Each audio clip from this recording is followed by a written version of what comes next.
What's up guys, Jack here with MTS, and this is the UniFi Express, a product with so much potential, but that's been handicapped in so many ways that it drew me out of hiding. Let's talk about it.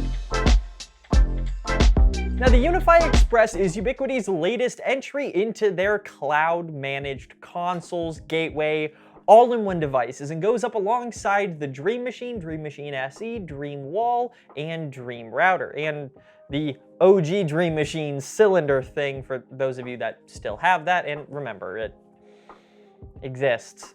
But this guy does not take on that Dream name, and we'll talk a little bit about that later. Being an all-in-one device, the UniFi Express runs its own UniFi network controller, as well as it features a built-in router capable of 1 gig, no more USG sub 1 gig, and we'll talk about that again with a major asterisk later.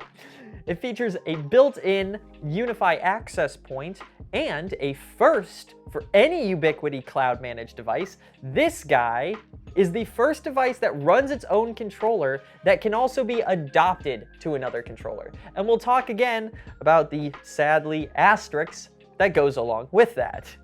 But while this guy can function as its own full complete system, pull it out of the box, pull out your phone, it'll Bluetooth find this guy, you can set it up in no time, making it a really awesome tool to keep in your tech bag if you're trying to do on-site troubleshooting. This guy can also be adopted to another system, whether it be a Dream Machine, Dream Router, another UniFi Express, or even self-hosted UniFi network applications, including ones from providers like Hostify. This guy can be adopted to all of those controllers, with a caveat, again.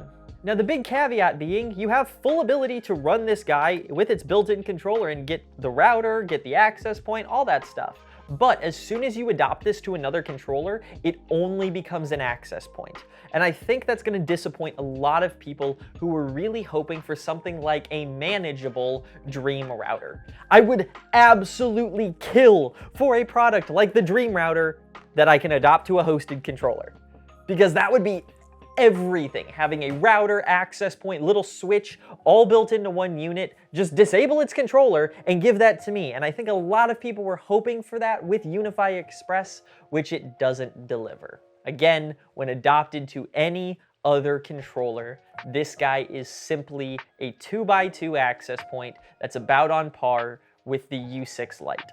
So take that for what you will. But I am incredibly happy to see that it does still have that as a feature.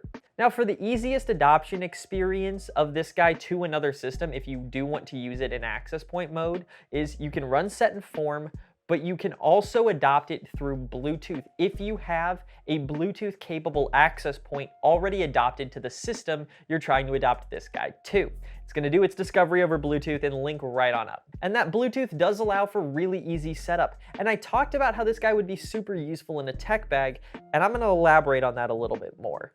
Currently, in my tech pack out that I keep with me on every job site, I have a Dream Router.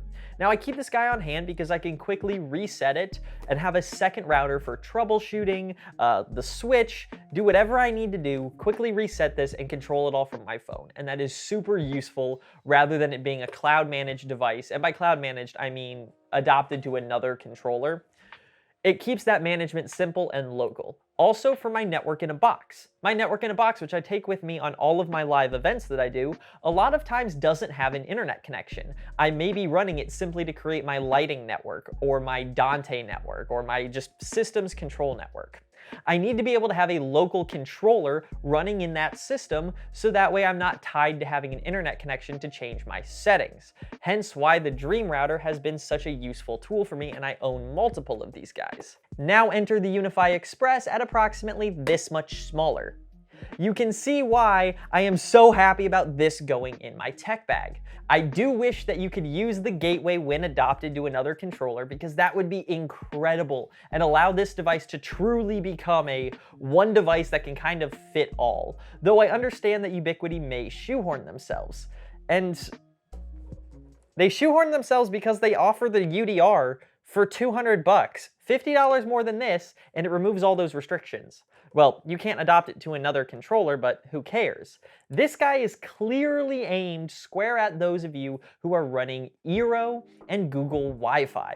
This guy's super fast to deploy and set up out of the box, and the idea being you can just buy more of these to create a Wi-Fi mesh system. And I think that's where we encounter the second main issue and the biggest complaint I have with this little guy. And that is that you can only adopt 4 additional Ubiquiti devices to this thing's built-in controller. And that is another first for Ubiquiti, enforcing a hard device cap. Now that's not the end of the world, seeing as UniFi Express is clearly marketed towards people that have Eero devices, Google Wi-Fi, your traditional little Wi-Fi mesh system. Buy one of these, pull it out of the box, use it. You want to add more to your system, pull another one out of the box and adopt it. One device, you just buy a bunch of them and you build your little mesh system. And I would always take the UniFi option over any of those other ones, aside from Asus. Asus actually has a surprisingly good little home Wi-Fi system, but now Ubiquiti does too. But they also have the Dream Router, which for $50 more removes that device limit. You are limited to 4 adoptable devices on this, a first for Ubiquiti. Nowhere else do they hard limit your devices. The Dream Router, I can just keep adopting devices until this thing crashes. The Dream Machine, I can just adopt devices until it crashes. The Network Controller application, I can just adopt devices until things crash. And I think that's one of the things they were trying to avoid here.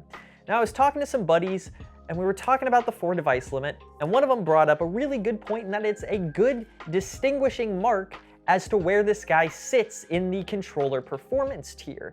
I do on average 4 Dream Machine recoveries and migrations a week of people that deployed a Dream Machine, over-adopted devices, and are now crashing and running into stability issues. Number one reason why I don't recommend Dream Machines for businesses: if you want the whole UniFi experience, get a cloud key and a next-gen gateway, or a cloud key and a gateway light. That way you decouple the controller from the router, so that way when the controller starts crashing, the router also doesn't go down. Really awesome. This guy clearly shows, hey, I'm a low-powered device, you can only adopt 4 devices to me, and that's not the end of the limits that they put in place. They also got rid of IPS and IDS, which is intrusion prevention and intrusion detection. If you look at something like the old USG, the UniFi Security Gateway, Ubiquiti released a device that is fully capable of routing gigabit. However, when you turn on IPS and IDS, your speeds are dropped down to like 80 meg. I have a feeling the same would be true for a device like this, only here, Ubiquiti doesn't give you that switch. Now, I think if Ubiquiti were to change from something like a hard cap to maybe a soft cap with a warning message once you get above 4 devices, I think that would make this a lot more useful. Personally, I know I would go out and buy literally 5 more of them right now if that were the case. If you could adopt this to another controller and still use it as a gateway, holy crap, I would buy out their entire inventory. All right, now that's enough talking about what the UniFi Express isn't. Let's talk about what this little guy is with a real-world deployment.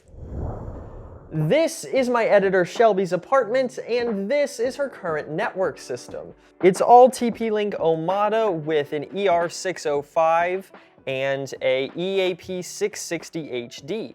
I had to use the HD access point here because I tried to use the EAP610, and we were dropping FaceTime calls 20 feet away in the kitchen. And what you see is what you get. This place is only 750 square feet.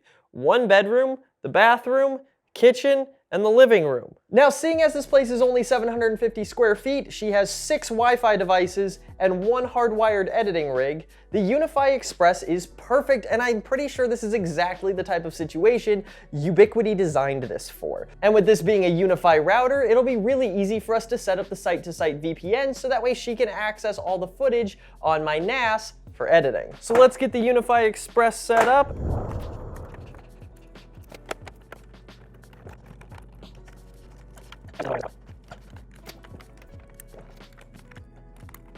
Once we get a little cable management box down here, we'll be all clean and tidy. But I've connected the UniFi Express, and you can just see the size difference between the equipment that we removed, and this even has a little splitter, so we're not using 2 power bricks.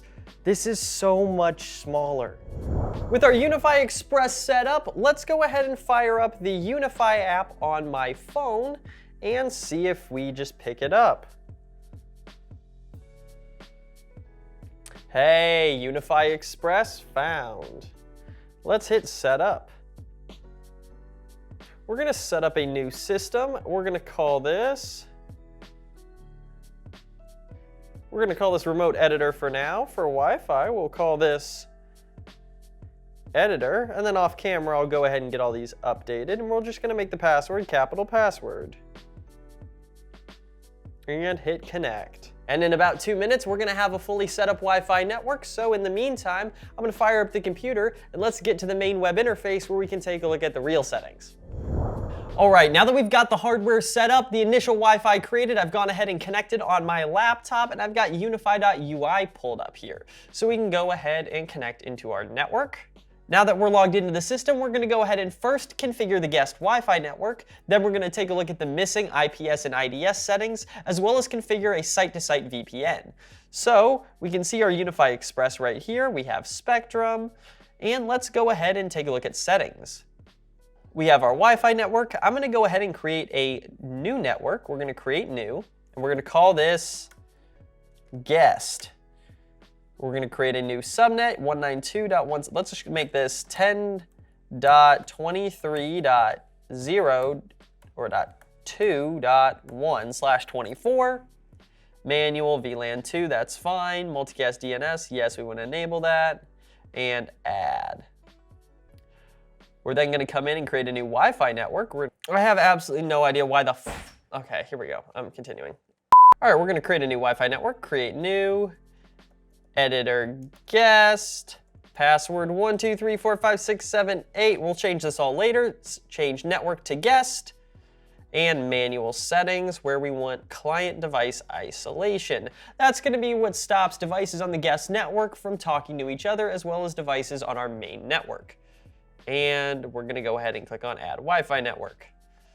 All right, now that we have the guest Wi-Fi network set up, let's go ahead and take a look at our firewall and security, and you can see just how lackluster the settings are, as again, IPS and IDS, intrusion prevention and intrusion detection, are both missing from this device. And again, I think that's because this is a slower device that's probably not up to the task of handling all of the things we're asking it to do at once. All right, the next thing we're gonna do is we're gonna come down here and create a port and IP group, and we're gonna create the RFC 1918 group. Now, RFC 1918 addresses are all private IP addresses, and we can use this to create a really easy block group, so that way we don't have to block one network from the other. We can just block them from all private networks. So we're going to create 10.0.0.0/8.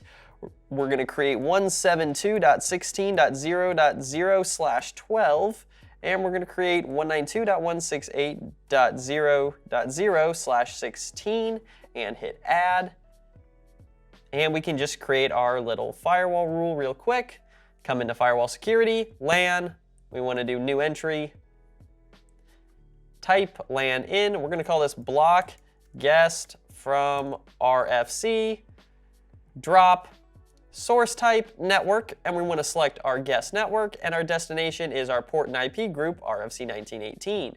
And now the guest network truly cannot connect to any private IPs. And now that we have our basic settings, such as our guest network, ad blocking, and our firewall rules all done, we're going to go ahead and set up the site-to-site VPN and see how easy that is with something like the UniFi Express and the Dream Machine that I have running at my office. So if we come back into our UniFi OS site settings, let's go to Site Magic and set up a new VPN. And you can see we have Miller Media HQ as well as Remote Editor. So let's go ahead and select both of these devices, and we'll call this Miller Media S2S. Add. And we want the Miller Media LAN network to be able to talk to the Remote Editor default network. And we're going to connect. We're going to let these guys provision, and we should be good to go. All right, we can see that the site-to-site VPN has been established. And now, none of her networks can talk to each other, but her main network can see my NAS, as well as with her user permissions on my NAS. That should keep things nice and secure, super simple, and even more compact than the old TP-Link hardware was. Now, while I would love to sit down and say, great, we're done. This is the perfect UniFi Express installation. This thing is great. Go buy one. Even here, where this is the perfect installation location, as we have one hardwired device, a small area to cover with Wi-Fi, we should still probably be looking at upgrading to the Dream router, simply for UniFi Protect. This place is a small apartment that 2 cameras would cover perfectly. Put one in the windowsill aimed outside to cover the front door, put one on the inside aimed out the back window, which is the only other point of entry into the home, and all of a sudden you have an increased peace of mind and a really easy management platform for your cameras. So, for 50 bucks more, we could upgrade to the UDR and then put in 2 Wi-Fi cameras, no problem. So for right now, the UniFi Express is going to be taking care of my remote editor. But even in this small of a configuration, we're still looking to upgrade. But anyway, guys, thank you all for watching. If you enjoyed this video, go ahead and drop a like. If you really liked it and want to see more of me in your subscription feed, well, then you can go ahead and get subscribed. I'll have links down in the description to all the products that I talked about, mostly the UniFi Express and the Dream router, not any of this TP-Link equipment. But if you guys have any other ideas as to where this stuff would be useful, go ahead and drop a comment and let me know. Where could you use a platform like this? Or do you think Ubiquiti limited themselves too hardcore? But anyway, guys, thank you all for watching, and I will see you in the next one.